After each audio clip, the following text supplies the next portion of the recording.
to you from the Forge of Freedom studio in the heart of America, a podcast dedicated to preserving freedom and inspiring personal success. Freedom is born and lives through you, the individual, and it dies in the shadows of tyranny. Motivating our listeners to become well-rounded, freedom-minded people with the body of an athlete, the mind of a stoic, and the spirit of a warrior. The tree of liberty lives on through you, the Forge of Freedom. And now here's your host, Alex Uli. Hello, everyone, and welcome to another episode of the Forge of Freedom podcast. I'm your host, Alex Uli, and this is episode 87 of the Forge of Freedom. Do you get anxiety when you think about traveling to a foreign country? Do you want to see the world and have epic adventures while simultaneously avoiding the risk of death or dismemberment? If you want to do dangerous things in a safe manner, then I think you'll enjoy this discussion today with Greg Ellifritz. Greg is the author of Choose Adventure, Safe Travel in Dangerous Places. He's also a career police officer and a veteran traveler. And with his book, Greg has written the definitive guide to safe travel in dangerous places, no matter whether you're traveling internationally or to one of the more dangerous cities in the United States. This book will provide you with quality tips that will make your travel adventure much safer and more enjoyable. Choose Adventure provides simple and practical tips for the everyday traveler who wants to have fun in the developing world while reducing the chances of being victimized, injured, or killed. The book provides the information you need to safely navigate the complex issues of international travel while enjoying yourself in the process. Greg has done the work and learned the hard way. He's traveled more than 50 countries on all 7 continents, either alone or in a small group. Those travel experiences, combined with a 25-year career as a police patrol officer and tactical trainer, give him a very unique skill set of worldwide best practices that he is able to impart to you in an informative and entertaining manner. He's also the man behind the popular website called Active Response Training, which we have referred to many times on this podcast. So with all that said, Greg, thanks for joining the show. Thanks for having me. I appreciate the introduction. Yeah. I guess I first learned about your book a couple of years ago, but didn't purchase it until about 6 months ago. And read it, and I really enjoyed it. And it's got a lot of stories in there, which I think have a lot of entertainment value, but also a lot of lessons to learn from. So I guess at the outset, if you would just say a little bit about what motivated you to write the book, and how is it different from other travel books? Yeah, I started this whole project actually as an article for my website. I wanted to do an article full of safe travel tips. And I started writing it, and I kept writing it and kept writing it. And pretty soon it was about 5,000 words. And my girlfriend at the time said, "This needs to be a book. This doesn't need to be an article." And I had so much information that I wanted to share that I decided she was probably right. And I decided I was going to turn it into a book. When I looked at all of the other books, the travel books that I had previously read, I noticed that there were kind of some problems. There were pure travel narratives, which were great and fun to read, but didn't give many tips. The other end of things, there were the travel security books, which were mostly written by former CIA agents and spies and such, catering to high-level executives that might be at risk of being kidnapped or at risk of espionage. And that didn't really jive with some of the travels that I'd done, and most of the people that I know don't fit that model. So I wanted to make a book that the average person who wasn't a high-level executive traveling for business, who wanted to have fun and wanted to have an entertaining read, but could still get really, really good tips on how to navigate the intricacies of the developing world and some of the more dangerous places around they might be traveling to. Yeah, I love, and you talk a little bit about this in the introduction to your book, but I love, how you talk about, this book is not about how to use airline miles or credit card rewards points or where to book your travel. You talk a little bit about some tips about where to book your travel, but that's not primarily what it's about. And I think that kind of sets it apart in lots of ways from other travel books as well. Yeah, I found out, interestingly enough, all of those books and websites that cover all of the travel hacking, the using of credit card points and miles to travel, they're all basically affiliate sales models. All of those links that they provide are affiliate links, and the information may or may not be good, but it's paying the author, and that's how they get paid. And so there's a huge competition in that industry, just getting people to click links so that the authors get paid. I didn't want to do anything like that. Now, one thing I haven't talked about, I alluded to your background a little bit, but you've been a police officer, you've been an instructor for quite some time in lots of different areas, and we talk about firearms on this podcast quite a bit. And of course, there's that contingent of the firearms community that says, if I can't take a firearm, I'm not going to go. And, that's fine if that's their viewpoint. But a lot of what you talk about, and I find this extremely valuable, like we said in the intro, not just in foreign countries or developing countries, but also in some of the United States' more dangerous cities. A lot of times you can't take a firearm to certain places. And could you say a little bit about your background in not only firearms instruction, but also other forms of sort of preparedness and self-defense? Yeah, I recently retired after being a police officer in Ohio for 25 years. 13 of those years, I was the full-time training officer for my police department. I did all of the training that our officers got, both pre-service and in-service. I was the one-man training show. So my department was relatively wealthy, and they sent me to get instructor certified in every possible police discipline.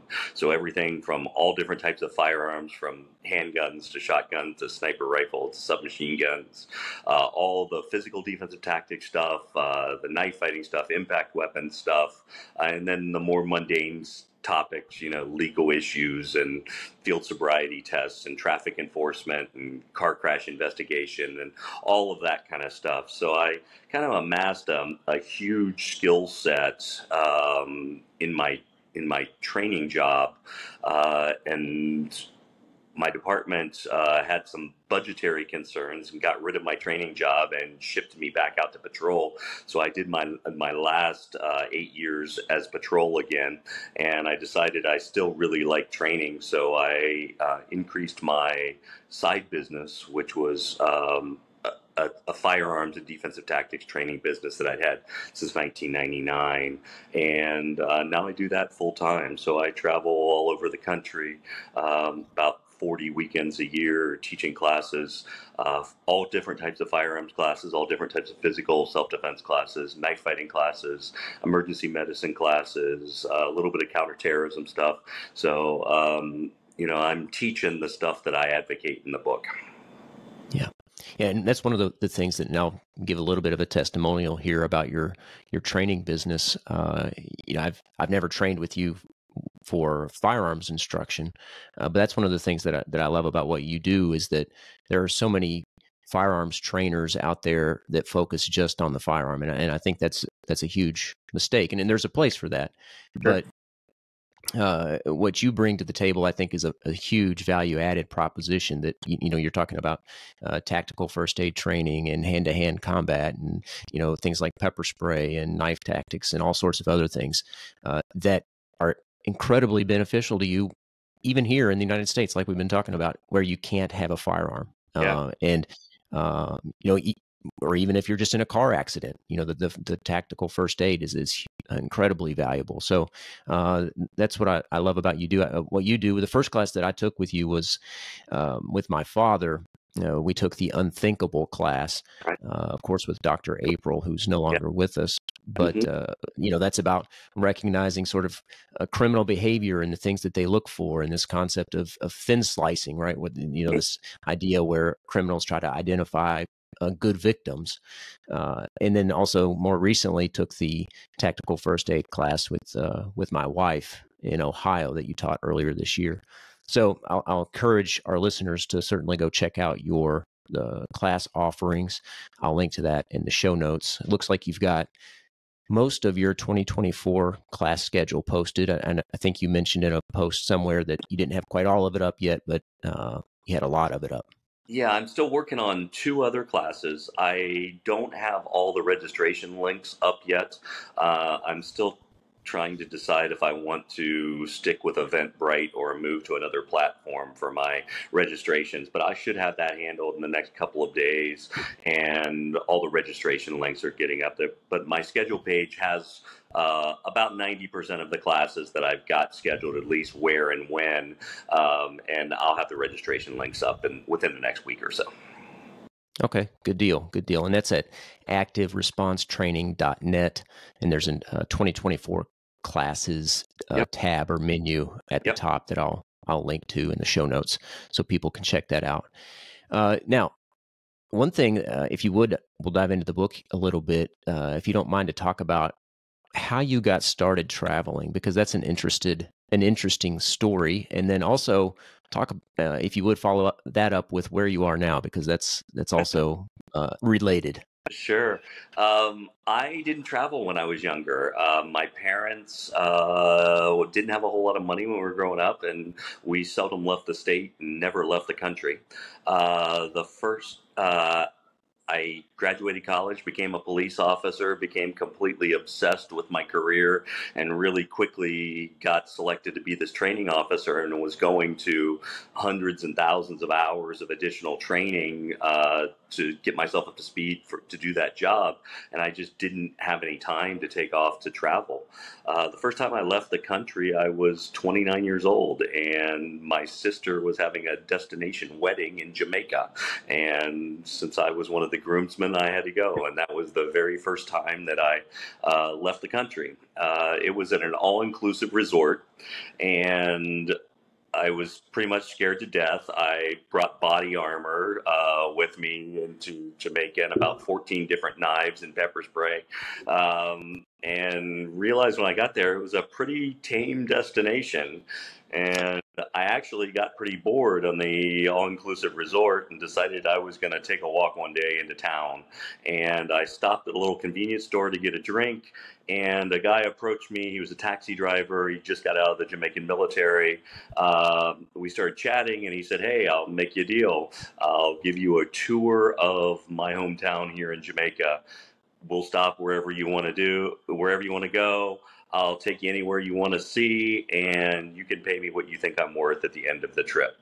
And, part of me was thinking, I'm going to get kidnapped. This is, the way tourists die. And part of me was like, well, this is way better than sitting at the boring resort. So I took him up on the offer, and I had an amazing experience. I booked him the next day to take my entire family on a similar tour. And that kind of got me hooked pretty quickly on international travel. Soon thereafter, my uncle, he owned an advertising company, and he got the advertising job to do all of the marketing for the Costa Rican Board of Tourism. So he arranged for a family vacation down in Costa Rica, and that was my second time out of the country, and I absolutely love that, and that's what started everything. So I went from never traveling at all to working as much overtime as I could do to bank comp time hours so I could take trips all over the world. And within a couple of years, I was traveling almost 2 months a year outside of the United States. Right now, I'm sitting here in a condo in Playa del Carmen, Mexico. I am writing 2 more travel books right now. One is a travel guide to Playa del Carmen. It's kind of been my vacation place. I've been here every winter since I retired 3 years ago, and really enjoy it, and wanted to write a travel guide for this city. So I'm doing that right now, and I'm also finishing up a book on travel scams. With my Choose Adventure book, the most popular chapter and the one that I got the most feedback on was the chapter on travel scams. So I decided to expand that into its own book. So I'm working on both of those down here in Mexico right now. Oh, very, very cool. Yeah, I know you've posted, I think maybe it was an article you wrote about your trip. Remind me where it was. It was to see, you went on a gorilla. Was it, which Yeah, country was that I went to recently? Rwanda, both Rwanda and Rwanda. see the mountain gorillas. Back in Yeah. 2019, I went to Africa and did a photo safari and was surprised how much I really enjoyed that. And I saw all the big African animals except for the mountain gorillas. So I decided once the COVID restrictions ended that seeing the mountain gorillas was going to be my priority. So I did that this last summer. And while you mentioned it, the scams and you know the sort of strategies that foreigners use to take advantage of unsuspecting tourists. Let's touch on that here in just a little bit. But the first thing I'd like you to talk about is what are some of the misconceptions that people have about traveling to developing countries, and I guess before you talk about that, talk a little bit about what you mean by developing country, or what some people would sometimes call a third world country. That's a tricky definition. I kind of use the third world terminology and developing world interchangeably. Historically, shortly after World War II, sociologists and historians broke the world up into first, second, and third world. And the first world was the westernized democracies, Western Europe, United States, Australia. Second world was the Soviet Union and all the Soviet bloc countries. And the third world was defined as all of the other countries that are relatively impoverished with a colonial background, a colonization from another larger country. Since that time period, those descriptions have fallen out of favor, but there isn't anything better out there for describing a country with a relatively impoverished status, low GDP, that had a formerly colonial background. So that's kind of what I'm talking about. Any of the countries that most people wouldn't have on their vacation list is where I tend to like to go. Makes sense. Now, you, I know, talk about some of the misconceptions that people have about these sorts of places. You know, lots of folks think, oh, you're going to travel to Rwanda. You're just asking to get hurt or to be kidnapped or what have you. Can you say a little bit about some of those misconceptions and what your perspective is about those misconceptions? Sure. I think the biggest misconceptions people had, and I had the same thing before I started traveling, was that there's an incredible danger due to crime, terrorism, that type of stuff, risks of kidnapping, risks of being killed. The fact that all the locals will be looking to victimize you in some way or another. I think that's the biggest misconception. We don't have hard numbers on numbers of Americans that are kidnapped in foreign countries. The United States government doesn't like to release that information because they think it encourages more kidnapping. Best thing that we can estimate is you're looking at total kidnapping somewhere between 50 and 100 a year across every different country. And almost all of those are war-torn, lawless countries that the average tourist wouldn't want to visit. You're talking Syria, Iraq, Afghanistan, those kind of places where most of that happens. When we start considering other countries, even the lesser developed countries, that risk of kidnapping, that risk of murder is almost zero. Statistically, it's less than the risk of murder or kidnapping in most of the big cities in America. And I think that's kind of the biggest issue. People are people all around the world. Most people are not out to victimize you as a tourist, just like you aren't out to victimize some tourist that might be visiting your city. It's the same way everywhere else in the world. Most people are very nice, very kind. You have to be alert for those people who aren't, but it's not the worry that the average person sees it as. A lot of the the ways that we can mitigate the danger of crime and bad things happening to us in other countries is very similar to what we all do here at home.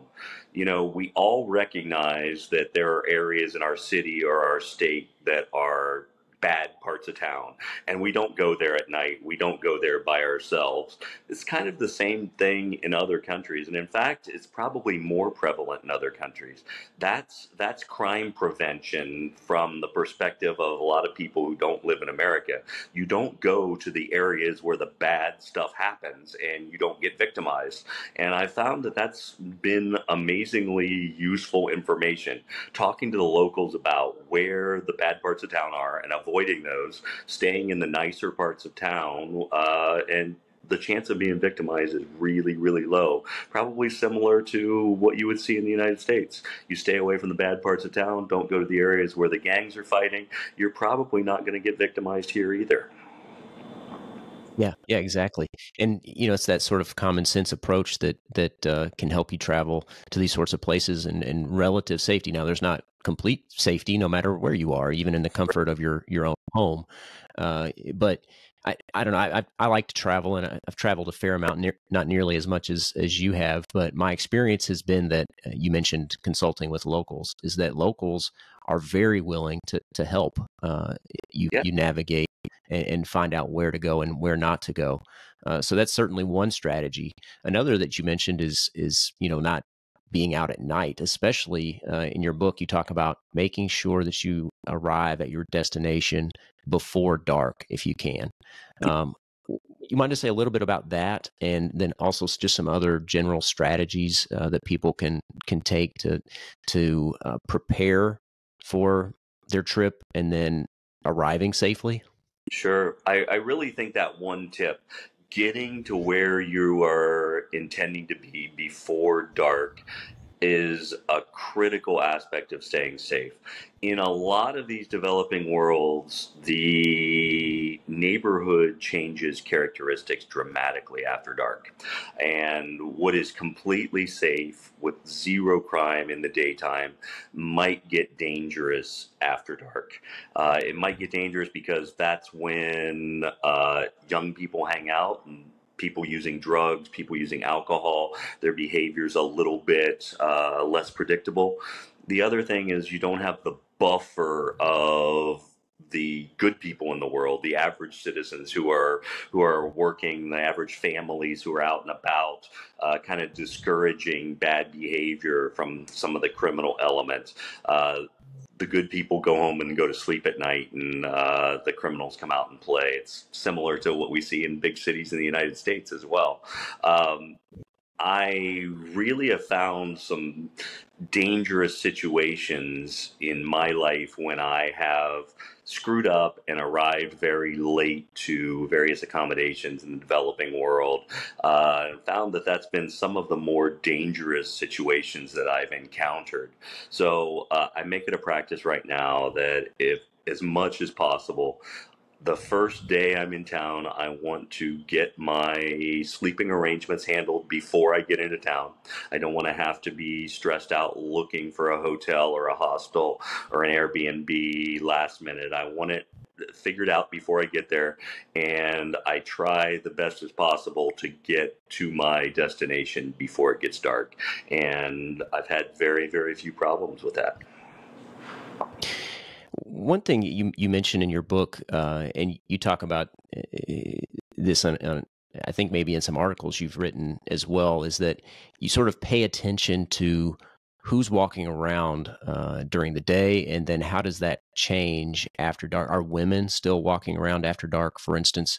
If so, that's a good sign that it's a relatively safe area. Can you talk a little bit about that? Yeah, if you can, a very simple way of assessing how safe a neighborhood is, either day or night, is to look at the people who are walking around.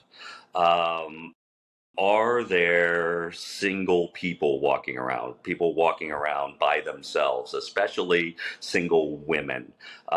In dangerous areas, women don't walk by themselves. Through those dangerous areas, they'll be with a group of other women, or with a family, or with a male family member, or something like that. You rarely see women walking by themselves. You won't see women exercising, jogging, or walking, or doing any kind of cardiovascular training, riding bike outside in dangerous areas by themselves. So I kind of look to see, do I have people walking around by themselves? Do I have women walking around by themselves? And do I have people exercising? And if I see those things day or night, that's generally an idea. The general area is probably pretty safe. That's a good, reliable piece of intel you can use to determine whether or not the area that you're in is okay or not. So I'm looking at the index or the table of contents to your book here, and this is for people who aren't familiar with this book, this is a 400 plus page book. So it's not just you're not going to get just sort of general high level advice here.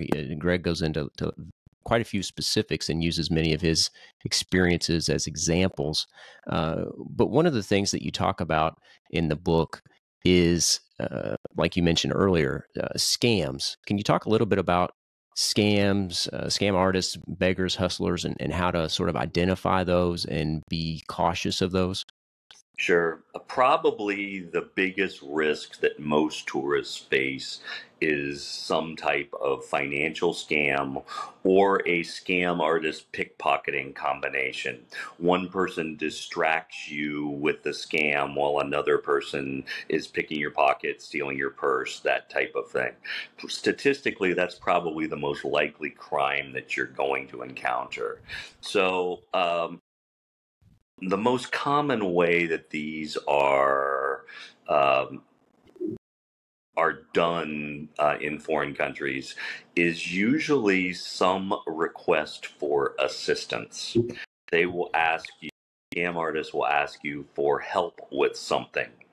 And if you think about this logically, it's not doesn't make a whole lot of sense. If you as an American needed help with something, would you pick an obvious Japanese tourist that didn't look like they spoke the language walking around on the street to ask that person for help? Or would you pick another local? My guess is you'd probably stay away from the known tourist because that person has limited ability to help you out with whatever problem that you have. It's the same way in other countries. When you get targeted with a request for help, it's from a local, it's almost always going to be some type of a scam. Either get you to pay attention to them for their sales pitch, to take you to their friend's store. It could be something as relatively innocuous as that. It could be a larger financial crime, get you to take money out of the ATM, get you to go to a restaurant and have an abnormally large bill. Or it could be, like I said, the distraction for the scam artist partner to pickpocket you, take your purse, that type of thing. So you talk about, and like I said, there's no way we can touch on all of the topics in your book in one podcast. So we're giving people just sort of a taste of the sort of information you've got in the book. And you talk about things like, number one, how to prepare for the trip, how to arrive at your destination, which we've touched on a little bit, how to navigate eating and drinking safely and not getting sick from what you eat and drink. But one of the things that you talk about medical conditions and things like that.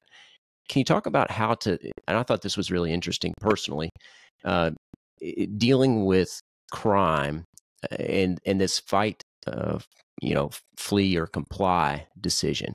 And then also there's sort of this, the one that people are familiar with is run, hide, fight, and how sometimes that's not good advice either, depending on who you are and the circumstance. Can you talk about those two things? And in particular, I'd like you to talk about the story of the corrupt African police officer, because that sort Yeah. of Yes.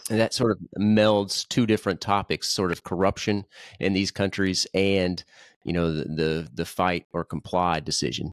Yeah.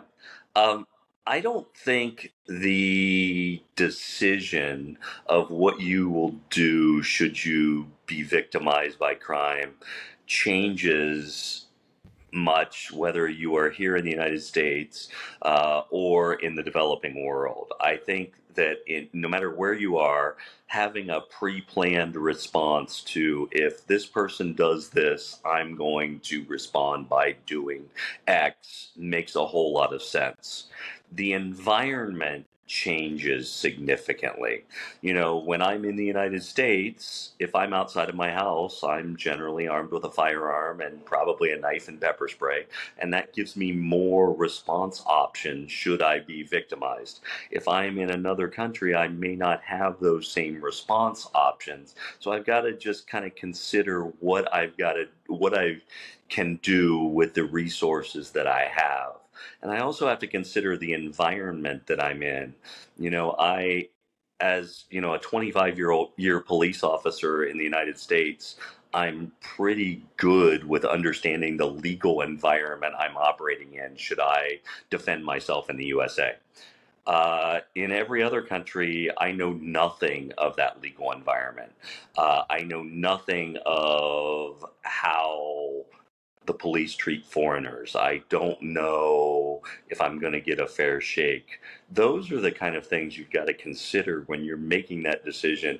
Do I comply with the demands? Do I fight the person? Do I flee?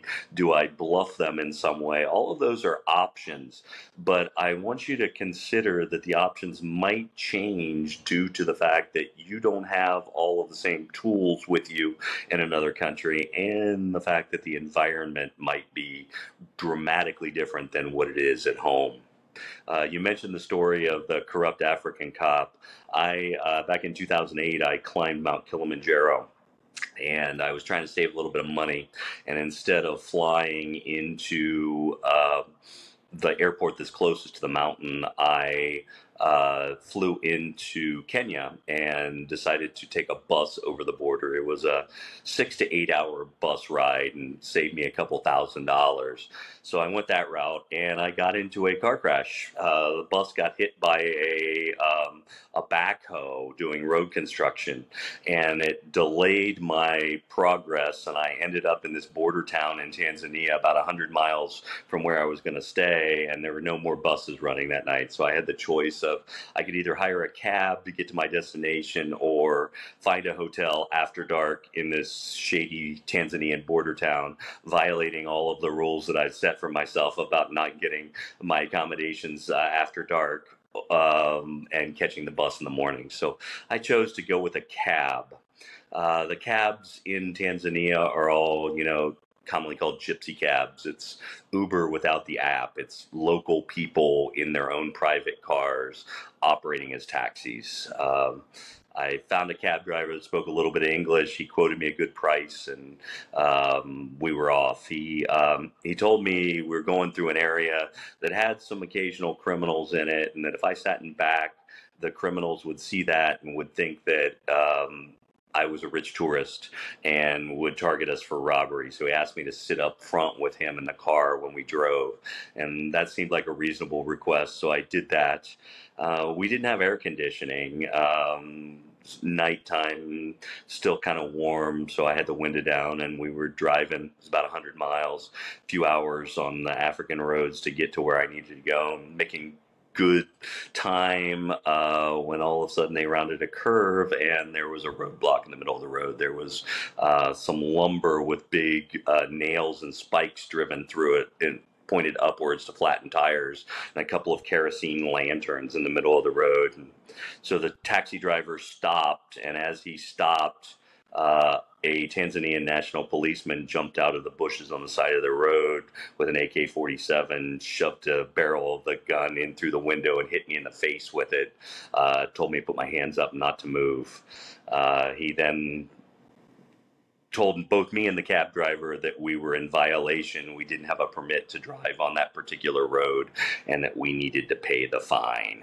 So I talking about differing things going together, getting to your place after dark comes into play, making your decision of do I resist, do I fight, do I comply, all comes into play. And then, you know, the local customs and considerations there all come into play of the same story. I thought about fighting the guy, but then I thought, you know, I don't know if he's got friends. I don't know what's going on here. He could shoot me and have me buried before sunup. Thought about, you know, I really don't want to take on a guy with an AK-47 with my little folding pocket knife. And in the back of my mind, I was thinking, well, you know, if he really wanted to kill us, he could have done it as soon as the car stopped. He doesn't want to kill us. He wants something else. Let's figure out what this guy wanted. So I did something that I recommend in the book, dealing with corrupt cops, the face-saving way to pay the bribe. I just said, I'm sorry, I didn't know we needed a permit. Obviously, no such permit was necessary, but just going along with the guy, hey, I'm sorry, didn't know we needed the permit. Is it possible that I can pay you for the fine right now in cash? And all of a sudden, the rifle lowered, safety went back on, and he told me it'd be 300 Tanzanian shillings to pay the fine. And that was the equivalent at the time of 25 cents US. So for a quarter, he was going to shoot me in the head with the AK-47 rifle. So I gladly paid him his 300 Tanzanian shillings, even paid the taxi drivers 300 Tanzanian shillings, and we were on the way, and all I got was a little bruise on my cheek from a muzzle punch with the AK, and nothing else worse for a wear. Well, it sounds like that was a much better decision than the fight option. So for 25 cents. Mm-hmm. Did you have any sort of debrief, I guess, with about that situation with the taxi driver after that situation? Was he in on it, or was he completely innocent?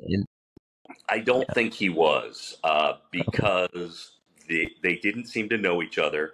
He seemed legitimately surprised at the roadblock, and after I paid my fine, the cop then went to the other side and was shaking the driver down for the same fine.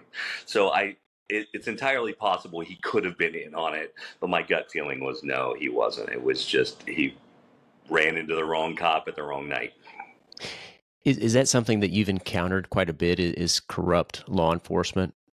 Less so than I expected. I've encountered it a few times, but I expect it way more than what I have. You know, I've been to around 60 countries now. I spend 2 to 3 months a year in places where you can't drink the water. I expect to deal with lots of corrupt cops, and in 20 years of doing this, I've encountered, you know, less than a handful of times where cops have been shaking me down for bribes. So it's way less common than what you might expect. And the other thing you mentioned earlier in that story is, you know, you don't know whether you're going to get a fair shake if you do fight, whether it's law enforcement or just some other ordinary civilian. You know, if you get into a fight, you don't know if there's do you have the right to self-defense where you are, you know, what and how, if you do, what sort of treatment are you going to get by the local authorities? And that's just nearly impossible to know. So like you said, that the context, the situations are very similar to what you might encounter in the United States, but the context is different. Is that fair? It is. You know, I'll give you the perfect example. I once stayed on a little island for a week off the coast of Nicaragua. The island had 6 hotels. There were probably only 30 hotel rooms on the entire island. Um, so 30 tourists and everybody else is local. A few thousand people lived on the island. There were about 5 cops on the whole island. Everybody was local and they were all family. Everybody, grown up on this island together. And there were some drunken idiots at a bar, and I was thinking, how am I going to handle this if one of these guys, starts mouthing off or starts throwing punches and all that kind of stuff. And my standard approach, might have to be a little different, because if I end up beating this guy in the face with my flashlight or knifing this guy, if I thought that it was a dangerous attack, well, the 2 or 3 cops that are on duty wouldn't get there in time before 20 of his family members lynched me. There's no way off the island other than 2 boats a day. There's no way I'm getting away. Everybody's going to know it's me. There's relatively small number of tourists there. There's no escape. And if I kill somebody, their family is going to kill me before the cops even get involved. And those are the kind of considerations, unless you're, in some rural Appalachian bar or something like that in the United States, you just really don't think about here. You think, I might get arrested. I'm generally going to get a fair shake in the legal system if I did the right thing. Nobody's going to lynch me before the cops get there. But that's something you got to really think about in other parts of the world. Yeah. Yeah, for sure. I'd like to touch on a couple of topics, and at the end, I'd like to just ask you some sort of more, I guess, personal questions about what some of your most memorable experiences are, and maybe some hidden gems that you've discovered in some of your favorite places. But before we get to that, I'd like to talk. You mentioned a car wreck, and that sort of led up to this encounter with the African police officer. Can you talk about, I guess, well, my understanding is that you're far more likely to be in a car accident than be the victim of a crime or some other unforeseen circumstance. Talk about a little bit about, if you would, the sort of need to consider medical preparedness and what you do to sort of, prepare yourself medically and be prepared in these places where there may not be, high level of medical, service available at hospitals and such. Sure. If you look at the statistics, and it's something that few travelers consider, the number one cause of traveler fatalities in foreign countries are traffic accidents. The vehicle safety isn't up to the par that what we see in America. There's no regulations, bald tires, cracked windshield, no brakes, no headlights. All that's common in the developing world. Drinking and driving is a big deal in some of these countries. I can remember a couple times in Brazil, even in big cities like Rio de Janeiro, going there, a group of taxi drivers waiting for fares, sitting in the shade, drinking 40-ounce bottles of beer, just waiting for their fares at night, just completely drunk out of their minds. That's commonplace in some of these foreign countries. And I think that people don't consider that enough. Oh, excuse me. Because of that, I generally carry a couple of medical kits with me. I carry a pretty advanced kit that I don't carry around with me everywhere, that has all kinds of supplies, including my own needles and sutures, because I don't always trust the sterility of some of the local medical equipment. I carry smaller medical kit almost everywhere when I travel, just for bleeding control and some basic antibiotics and that kind of stuff for some of the common conditions that I might encounter. And I really think travelers should have a basic education, a medical education of what they might encounter there and be ready to deal with it, because help isn't coming as quickly as it is in the United States. It's the help that gets there might not be nearly as well trained, and you just don't know with hospitals. Sometimes you might get really good care and sometimes you might get horrible care. So I think it's important to be able to take care of yourself as much as possible in that kind of situation. Yeah, one of the things that you mentioned in the book, and there's a couple of points I'd like to make here, is that especially in areas where, and of course, the car accident situation applies no matter where you are, really, unless you're out in the middle of a jungle, but you've got to get there somehow. But especially in areas where you might, they're prone to natural disaster. You advocate for keeping that sort of go bag with, essential medical supplies and some survival resources available, and right next to your bed, along with your passport and your money, if you've got much cash, and you should have some cash, and you talk about that as well. Can you say a little bit about the sorts of things that you keep at the ready, basically, in those sorts of scenarios? So I generally have my clothes laid out next to my bed at night. In my shoes right there, I have either a flashlight or a headlamp. I think that's really, really important because electricity outages are far more common in the developing world than they are at home. Any kind of natural disaster is probably going to be accompanied by power outages. So having a flashlight, something right there ready to go, I want that right where I can find it easy. And even in the dark, I can find my shoes pretty quickly, and I know my light's in my shoes. I have a little, like a sling bag.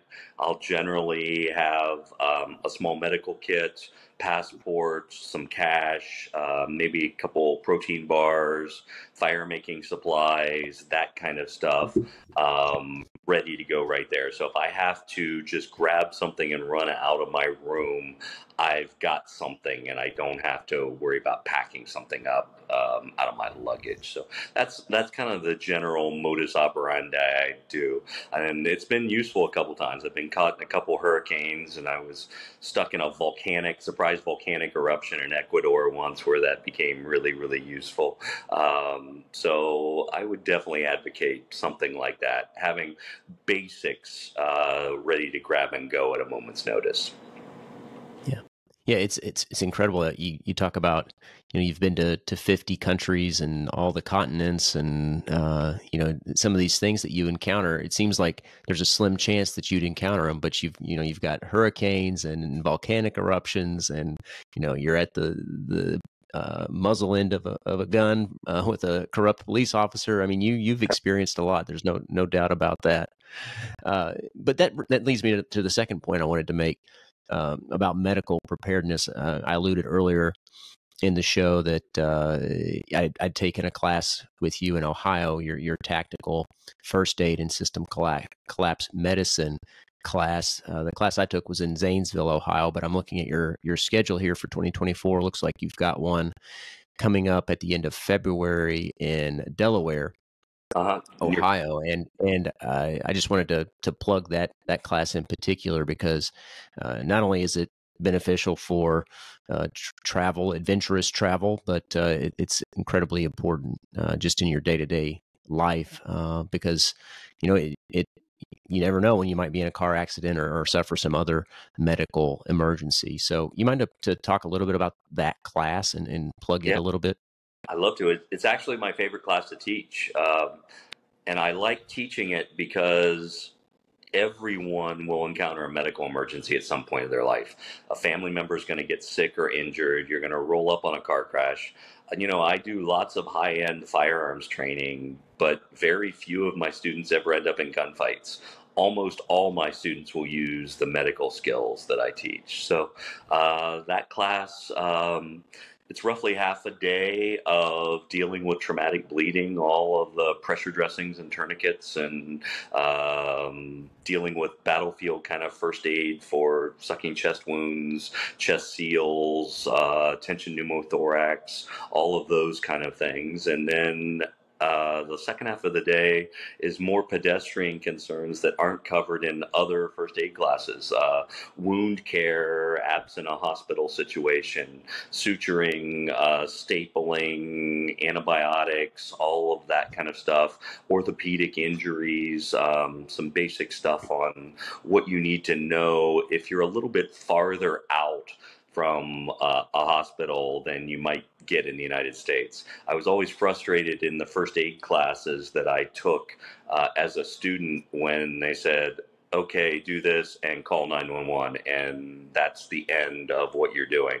Well, what happens if there is no 911 or no one's coming to get you? What's the next step? And that's kind of what I try to cover in that class. What's the next step if no one's coming to help? And there aren't a whole lot of people doing those kind of classes out there, and I think that makes mine somewhat unique. Yeah, yeah, and I love too that you incorporate your experiences that you talk about in this book into that class a little bit as well. So it's an interesting class. It's not just a by the book class. It's a it incorporates real world scenarios that I think you do a nice job. So I certainly highly recommend people taking that class. And you even talk about things like, for instance, drug acquisition. Of course, legal drug acquisition, not illegally. Right. So those things I think are helpful skills that people often overlook. And my wife, I should say, I don't know if you knew this or if we even mentioned it, but she's a physician assistant and got a lot out of your class. So has a great deal of medical training and still found your class very useful. And we had, in fact, reviewed your class in a previous episode, which I'll link to in the show notes if people are interested in learning more about that class. And of course, I'll link to your website about the class as well. So thanks for talking about that. Sure. Appreciate you guys. Yeah. So, kind of in closing here, and we'll wrap up here in just a little bit. Of course, there's so much more to talk about. You give a ton of great advice. For instance, how to think about how to dress when you're in a foreign country, and how to not look out of place. What sorts of things you should know about the language, and how to talk to locals. All these sorts of tips you talk about in your book. So I really want people to get your book, to read it and think about these things, because adventure travel is, I think, incredibly fulfilling and enjoyable if you do it, with these things in mind. But I guess in closing, I'd like you to talk a little bit about what are some of your most memorable travel experiences and maybe some hidden gems that you've discovered. I don't know if the memorable is good or bad. I don't know that I would encourage either one. some great things done. I would say probably, some of the most memorable or some of the questionably dangerous kind of activities I've done.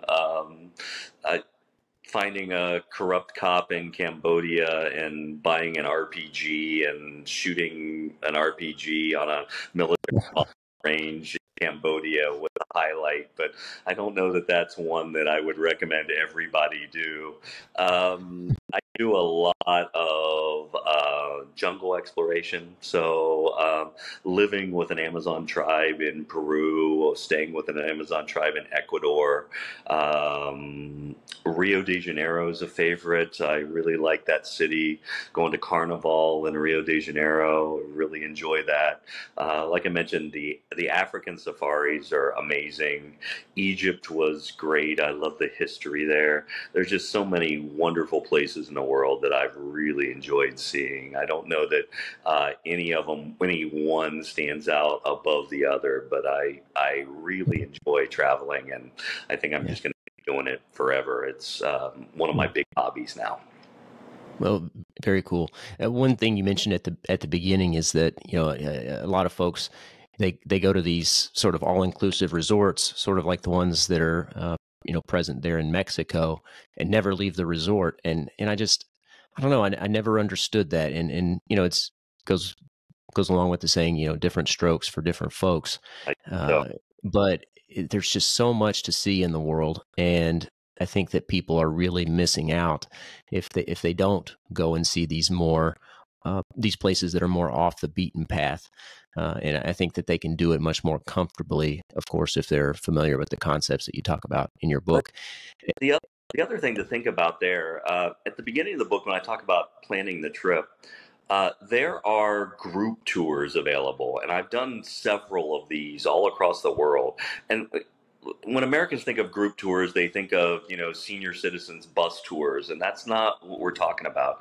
There are several companies that do adventure travel tours around the world, every country imaginable. And you get a local guide, and it's a small group of fewer than 10 people, and they make all the hotel reservations and the transportation reservations and give you a local guide. So you don't have to worry about hotel or transportation, and you use local buses and local transports, but the local guide gets you everywhere you want to go. And when you land in a city, you have a couple days by yourself, and the guide will help you organize activities. And it's really it's a way that's kind of like the training wheels way of getting into developing world travel. You've got a local guide helping you out, making sure you don't do anything stupid and helping you facilitate everything. And you still have an authentic, genuine experience that you wouldn't have if you didn't know how to do all of these things on your own. So I really highly recommend, some of the adventure travel companies I recommend early in the book, because it's just like the ideal way to see some of these crazy countries with a modicum of safety and some independence at the same time. Yeah, I'm glad you brought that up, because I think that's a great point. I've had a similar experience. I've done one of those guided tours, and just for example, you mentioned in the book about how to walk down the street in certain areas. And for instance, if you're with your girlfriend or your wife, and you should have them walk away from the street and you by the street, because not only is it for safety from traffic, but if the woman is the one walking by the street, in lots of places, they're considered a prostitute, right? And you just might not know that unless you have the advice of those sorts of things, unless you have the advice of somebody that's local. And I think that local guide experience can be extremely valuable. But like you said, you still get some autonomy and some freedom, once you get to the destination. Yeah. Yeah. One thing I'd like to share, and I love that you include a quote at the beginning of a lot of the chapters of your book, and you included one from Jeff Cooper that I'd like to share, if that's okay with you. Go ahead. I really like, because I think it sort of sums up the tone of this book to some degree. He says, "People of goodwill frequently send one off with the injunction to have a safe trip. There is no such thing as a safe trip. Safety is an illusion. It must fail in the end. That does not mean that we should not consider safety, but never cry safety first. Safety, while something we should seek, must always be placed second to getting the job done. One who places safety first is quite specifically a coward. We do not go to war to be safe, neither do we climb mountains or race cars or hunt buffalo to be safe. We hear commentators explain that we should not resist violent crime because we may get hurt. This is the advice of rabbit people who live all their lives in fear and never know the joy of danger. There are people like that, and while we may feel sorry for them, we must never take their advice seriously." So I think it's safe to say that the advice you're giving here is certainly not advice for what Jeff Cooper called rabbit people.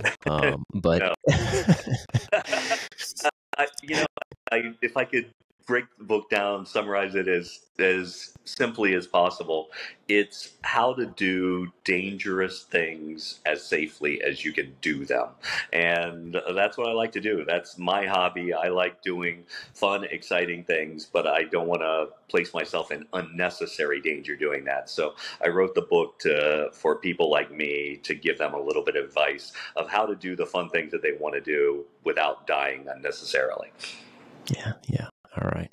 Well, thanks, Greg, for joining the show. I want to give you a last sort of opportunity here to plug whatever you'd like to say, and anything else you've got going on, whether that's classes or things about the book or the books that you're writing.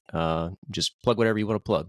Yeah, I think we covered most of it. The book is Choose Adventure, Safe Travels in Dangerous Countries. You can get it on Amazon. It's probably the easiest place. Both digital and hard copies are available.